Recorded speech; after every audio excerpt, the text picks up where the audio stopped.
EU finance bank ने अपना conference call रखा था और काफी ब्रोकरेजेस ने पार्टिसिपेट किया था। सिटी का कॉन्फ्रेंस कॉल के बाद मानना ये है यहाँ एक बाय रेटिंग बरकरार रखें 1500 के लक्ष्य के साथ। सिटी का मानना यह है कि जो कंपनी की कोर बिजनेस है वहां कोई बड़ा असर नहीं देखने को मिला है। इनफैक्ट आगे चलते हुए आपको शायद एसेट क्वालिटी में सुधार होता हुआ दिखाई दे, जो खराब लोन है कम बने। स्टॉक की बुक वैल्यू लगभग 450 के आसपास ये लोग एस्टिमेट कर रहे हैं अगले 1-2 साल में हो जाएगी। और आज की FY23 बेसिस पे लगभग 4 टाइम बुक वैल्यू पे ये अवेलेबल है और 19% 20% का रिटर्न ऑन इक्विटी कंपनी कर सकती है। और इसीलिए सिटी यहाँ बुलिश है।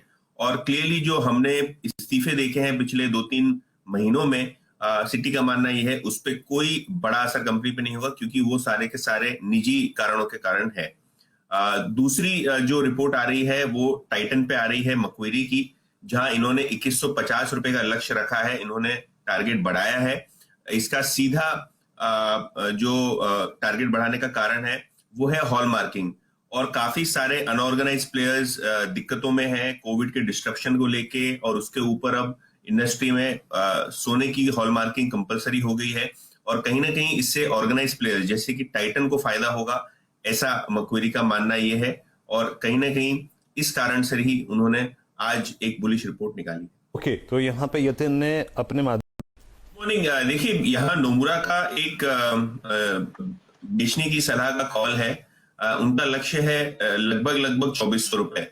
जहां तक कि नोमुरा का सवाल है, आइशर पे इनका मानना यह है कि जो मंथली आंकड़े आए हैं वो जो इनकी एक्सपेक्टेड रन रेट है करीब 60,000 मोटरसाइकिल्स बेचने का, उससे काफी कम है। हमने पिछले 6 महीनों से देखा है रॉयल एनफील्ड स्ट्रगल कर रहा है एनफील्ड सेल्स को लेके, क्योंकि ज्यादा करके हमने देखा है कि उनके जो राज्य हैं जहां वो बाइक ज्यादा बेचते हैं, खास करके यूपी, केरला और कर्नाटका, यहाँ कोविड की मार थी। तो नोमुरा का मानना यह है कि जो डिस्ट्रप्शन हम देख रहे हैं उसके कारण कहीं ना कहीं मंथली सेल्स अनुमान से कम आ रहे हैं।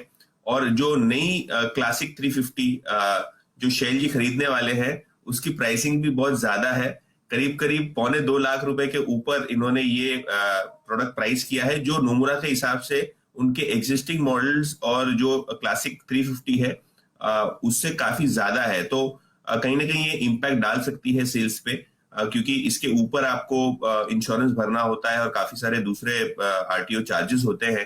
तो नोमुरा का मानना यह है कि जो करंट परिस्थिति है, शायद जो महंगी बाइक्स है और जो प्रीमियम बाइक सेगमेंट है उसकी बिक्री पे असर डाल सकता है। तो ये आप देखिए